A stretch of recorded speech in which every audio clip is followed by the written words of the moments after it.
гледачи на Канал 8, добро дојдовте. Општина Кочани и во наредниот 6-месечен период ќе го реализира проектот за ангажирање лица за извршување општинско корисна работа.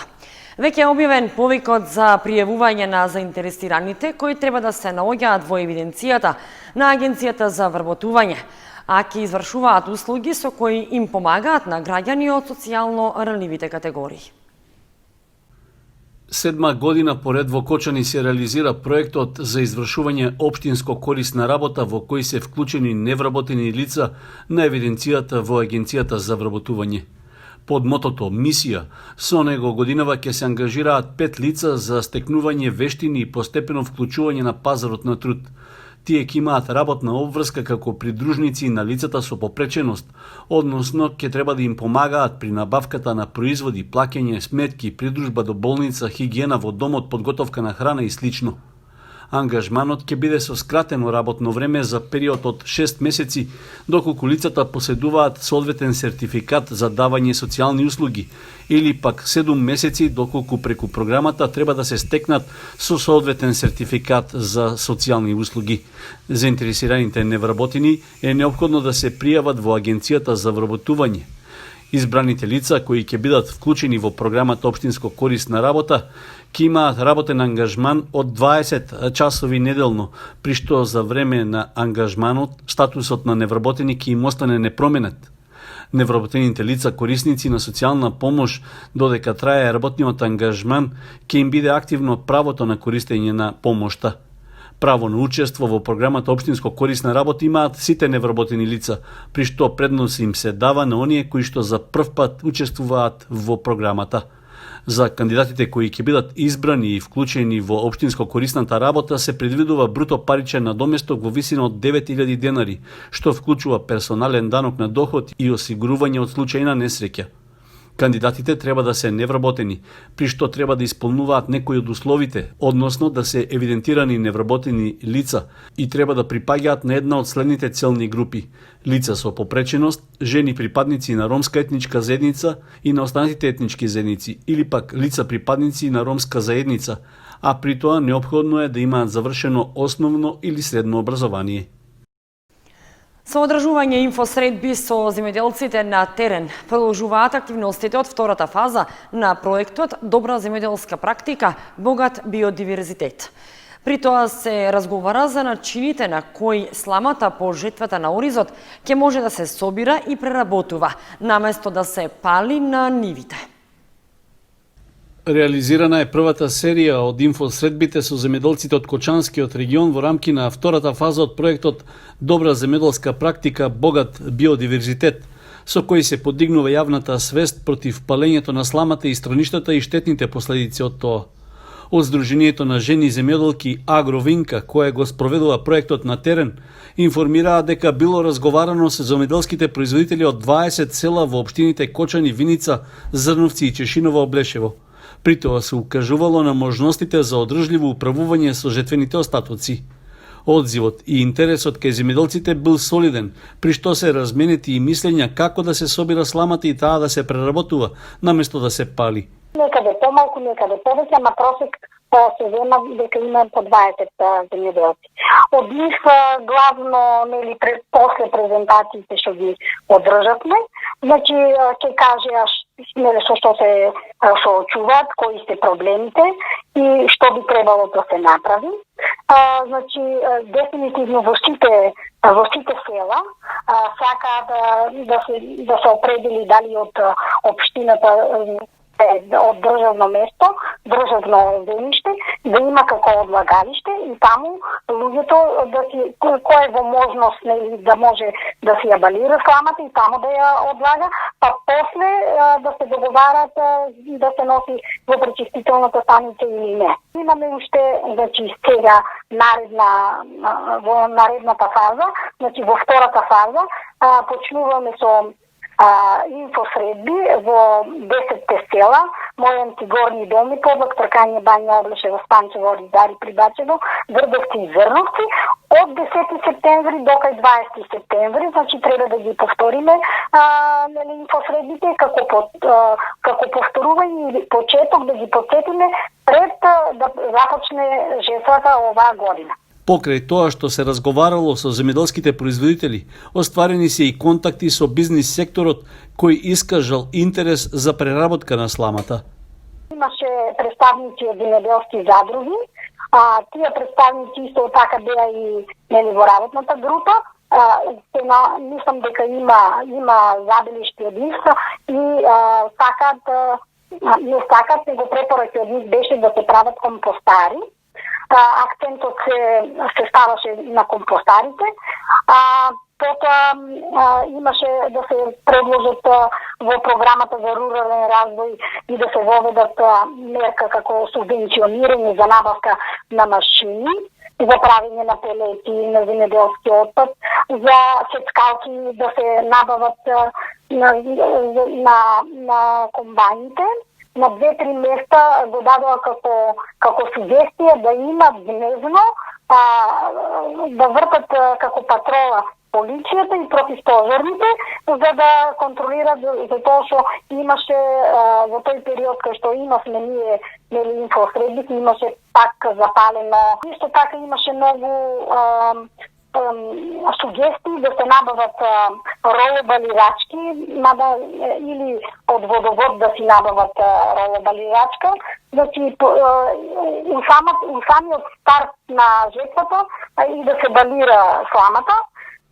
Тоа беше, мислам дека беше инфосредбата во Чифлик. Имаше еден земјоделец кој исто така бил на работа во Грција и го сподели мислењето, вика они уште кога го знаат, одмах ги балират и за тоа не палат. Паралелно со инфосредбите со земјоделците, во наредните 10 дена треба да се одржи уште една средба со работната група на проектот. На неа ќе се моделираат мерките со кои треба да се постигнат целите на проектот. Сите мерки ќе бидат класифицирани во 4 нивоа, пошто ќе се спроведуваат практично на терен. Почна првиот уписен рок на Универзитетот Гоце Делчев во Штип. Оваа година има место за 3800 студенти за 90 студиски програми на 12 факултети и 3 академии. Универзитетот Гоце Делчев од Штип од 24 август до 1 септември го реализира првиот уписен рок за прием на студенти за академската 2020-2021 година, кој ќе се спроведе според здравствените протоколи. Слободни се 3800 места за идни студенти за 90 студиски програми на 12 факултети и 3 академии. Пред речици 2 месеца е отворена и електронска платформа на која студентите можеа да си направат профил, да ги внесат оценките и да извршат електронско плаќање. А од 24 на пунктовите може само да ги достават потребните документи за упис. Пунктовите се отворени за упис на студенти во прва година во центрите во Штип, Струмица, Скопје, Кавадарци и Гевгелија. Доколку студентите не можат да се снајдат на платформата, вработените на отворените пунктови ќе им помогнат да ги завршат сите постапки, велат од универзитетот. Инаку македонските универзитети се уште немаат добиено насоки како ќе се држи наставата со физичко присуство во предавалните или онлайн. Од Универзитетот Гоце Делчев вела дека се подготвени да се вратат во предавалните, но подготвени се и за далечинско учење. Овој универзитет од Microsoft доби и признание дека најдобро одговориле на предизвикот за онлайн учење. Во текот на минатите месеци на наставниот кадар им е дадено насоки да го прошират материјалот и да го прилагодат за ваков тип настава, велат од универзитетот. По неколку месечно одложување поради епидемијата од COVID-19, Драмскиот аматерски фестивал во Кочани ќе почне на 6 септември. При тоа на отворен простор ќе има викенд изведби на театарските представи во текот на целиот месец, како и првиот викенд од октомври. 57-то издание на Драмскиот аматерски фестивал во Кочани ќе почне на 6 септември, во предвечерието на денот на ослободувањето на градот. Представите ќе се играат во викендите во текот на целиот месец, како и во првиот викенд од октомври. Од управниот одбор на ДАФ информираа дека наместо кон крајот на мај, кога традиционално се одржуваше манифестацијата, по неколкумесечно одложување поради епидемијата од COVID-19, сепак одлучиле под мотото Викај Ура да ја организираат манифестацијата со почитување на сите протоколи за заштита и на учесниците и на публиката.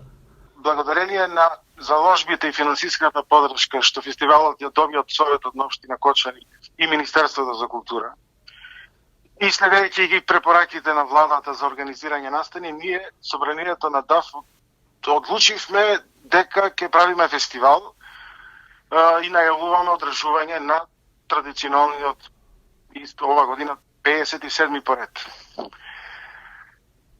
Ова година репертуарот е за половина намален во однос на претходните години, но тоа е разбирливо, на поголемиот број театарски аматерски ансамбли не им успеа да ги завршат своите започнати театарски представи, а тоа беше во периодот март-април, кога рестрикциите и мерките околу пандемијата беа во мощна построга форма од денес. А тоа е и периодот кога се поклопува со периодот за подготовка на представа за фестивалот. И ние ова година фестивалот наместо во утврдениот термин мај ќе го одржиме во повеќе викенд изведби. Тоа значи петок и сабота, за да немаме поголема концентрација на луѓе, публика, и следејќи ги протоколите, нели? Па ќе нагласам дека нема простор за импровизација со организирањето на кој било фестивал, најмалку на нашиот во Кочани, кој се надевам ќе донесе интересна програма и ќе ја врати културата после неколку месеци, можеби половина година. Овогодишниот ДАФ ќе се одржува на отворено, на споменикот на Слободата, во градскиот парк, во трговскиот центар и на други локации во градот. Покрај театарските представи, на ДАФ ќе има и придружна програма, во која е планирана вечер на љубовна поезија и концерт со акустична гитара и сликарска изведба во живо. Настап ќе имаат и членовите на афористичарската репрезентација на Македонија, а за најмладите ќе се одржи представа со марионети во градскиот парк. Организирањето на ДАФ и оваа година е со финансиска подршка од буџетот на општина Кочани и од Министерството за култура.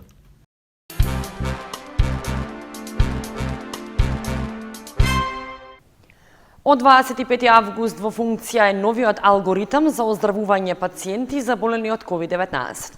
Тоа значи дека сега еден пациент, доколку е асимптоматски во период од 10 дена, ќе се смета за оздравен на 11-тиот ден, наместо досегашните потребни 14 дена со добиени 2 последователни негативни теста. Министерството за здравство информира дека од 25 август во системот на Мој термин во функција е новиот алгоритам за оздравување пациенти заболени од COVID-19. Новиот алгоритам се однесува на пациентите на домашно лекување, но не ги опфаќа хоспитализираните пациенти. Прв ден на заболување се зема денот на првиот потврден позитивен тест.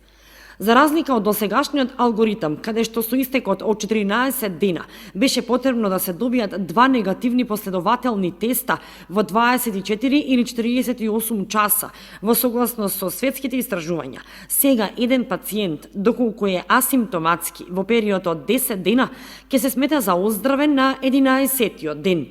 Доколку еден пациент имал симптоми во текот на болеста, тој ќе се смета за оздравен по истекот на минимум 20 дена, односно 21 ден, само во случај ако последните 3 последователни дена немал симптоми на болеста.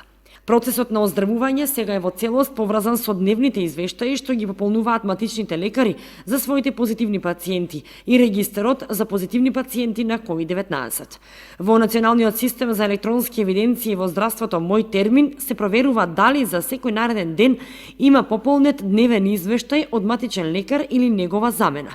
Доколку во 10 последователни дена има дневни извештаи и тие се одговорени со нема, истоштеност, болки во зглобовите или мијалгија, кашлица, искашланица, отежато дишење, диареја или температура помала од 37,5, тогаш добива статус предлог за оздравен.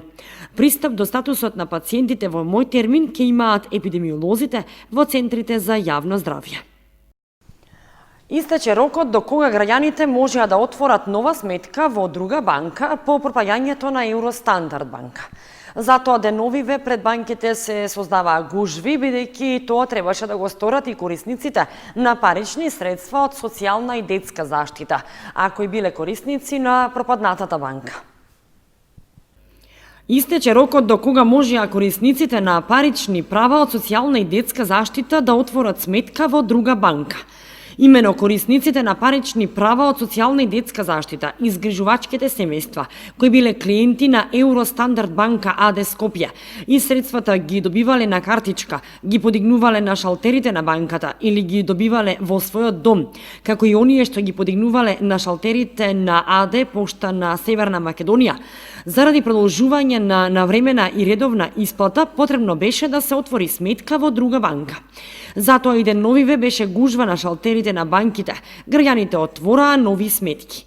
Доколку покрај трансакцијската сметка во Евростандард банка, корисникот има трансакцијска сметка и во друга банка, освен во Охридска, треба да се обратат во таа банка заради поврзување на трансакцијската сметка со социјалниот број, за да продолжи исплата на правото преку таа банка. Доколку корисникот нема отворено трансакцијска сметка во друга банка, потребно е да отвори нова сметка во некоја од банките во земјата заради поврзување на трансакцијската сметка со социјалниот број, за да продолжи исплата на правото преку таа банка. Корисниците на парични права од социјална и детска заштита и изгрижувачите при поврзување на постоечката трансакцијска сметка, односно отворање на нова, задолжително треба да го известат вработеното лице во банката дека преку трансакцијската сметка сакаат понатаму да им се врши исплата на правото. Поврзувањето на постоечката трансакцијска сметка, односно отворање на нова, требаше да се направи најдоцна до 25 август, заради навремена исплата во месец септември 2020. Корисниците на парични права од социјална и детска заштита и изгрижувачките семејства немаат потреба да одат во центрите за социјална работа за да земаат социјален број.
Почитувани, современската прогноза ги извршуваме и овие вести на Канал 8. Останете и понатаму со нашата програма. Довидување.